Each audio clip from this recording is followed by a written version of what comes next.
Баршаңызға сәлем, менің YouTube каналыма қош келдіңіздер. Каналға тіркеліп, қоңырауды басып қойды ұмытпаңыздар. Бүгін сіздермен өте дәмді тауық етінен жасалынған рулет және пияз маринаттайтын боламыз. Мен 1,5 тауықтың төсін, яғни 3 дана төсті қолдандым. Осылайша бетіне пищевая пленканы төсеп, арнайы ұрғыны қолдана отырып, тауық төсін ұрғылап шығамыз. Ұрғышпен қатты ұрудың қажеті жоқ, тауықтың төсі өте нәзік, жыртылып, тесіліп қалуы мүмкін. Енді 3 төске біз маринад дайындаймыз. 3 ас қасық қаймақ саламыз. Қаймақтың орнын майонезбен алмастырсаңыз болады. 1 ас қасық кетчуп, 1 ас қасықтай паприка, жарты шай қасықтай қара бұрыш, 4-5 чеснок және жарты шай қасықтай тұзды салып араластырамыз. Осымен маринадымыз дайын. Енді жаңағы тегістелген тауықтың төсінің бір жағына маринадымызды жағып шығамыз да, пергамент қағаздың үстіне аударып қойып, екінші жағына да маринадты жағып шығамыз.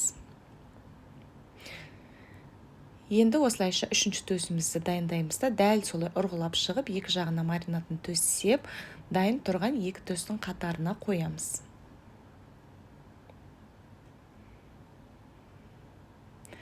Біздің төстеріміз екі жағына маринадты жағылып дайын болды. Енді салмасын саламыз. Салмасына 1 дана қызыл болгар бұрышы, 200 граммдай моцарелла ірімшігі және жасыл оливке қолдандым. Сіз өзіңіздің қалауыңызбен ішіндегі салмасын әртүрлі қылып өзгерте берсеңіз болады. Енді видеода көріп тұрғандай пергамент қағазын қолдана отырып, осылай рулеттің формасын келтіреміз. Бізге ішіндегі ірімшігі ағып кетпеуі керек, сондықтан барынша ысқылап, орап шығамыз. Орап, видеодағыдай екі жағын, былайша айтқанда колбаски ұқсатып бұрап шығамыз да, сосын шешіліп кетпеу үшін фольгамен орап қойсаңыздар болады. Енді дайын колбаскемізді пергаментің, кешіріңіздер, противеннің үстіне қойып, 180 градус қызып тұрған пешке 1 сағатқа салып аламыз. Ал енді пиязымызды маринадтаймыз. Мен 1,5 пиязды қолдандым, бұдан да көп қолдана берсеңіздер болады.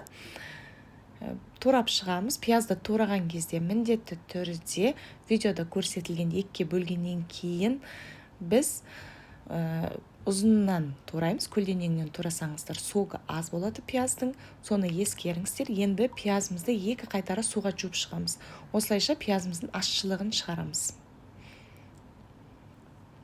Суын төгіп тастаймыз және екінші қайтара суымды құйдым. Бұл суды да жақсылап пиязымызды араластырып, шайып төгіп тастаймыз. Енді пиязымды үлкенде ыдысқа салып, үстіне кішкене ғана қара бұрыш, шым ғана тұз және 1 ас қасықтай алма уксусын, кішкене сұйық май, 1 ас қасықтай лимон суын қосып жібердім, араластырып, кемінде жарты сағатқа қалдырсаңыз жеткілікті болады. Бетін жауып қоямыз. Жарты сағаттай маринадымыз тұрды, пиязымыз өте дәмді болды. Енді осы пиязға кішкене кәдімгі консервіленген бұршақты қосып жіберсеңіздер болады, өте дәмді. Осы кезде біздің рулетіміз де пісті. Пергаменттің кескен кезде абайлаңыздар, себебі ішінен ыстық буы шығып, қолыңызды күйдіріп алуыңыз мүмкін. Рулеттің суы шығып өте нәрлі болып тұр. Кішкене суытып барып кессеңіздер формасын жақсы ұстайтын болады. Мен бірден ыстықтай кестім. Міндетті түрде жасап көріңіздер. Өте дәмді рулет болады. Кешкі асқа жасағанға әдемі идея және өте оңай рецепт.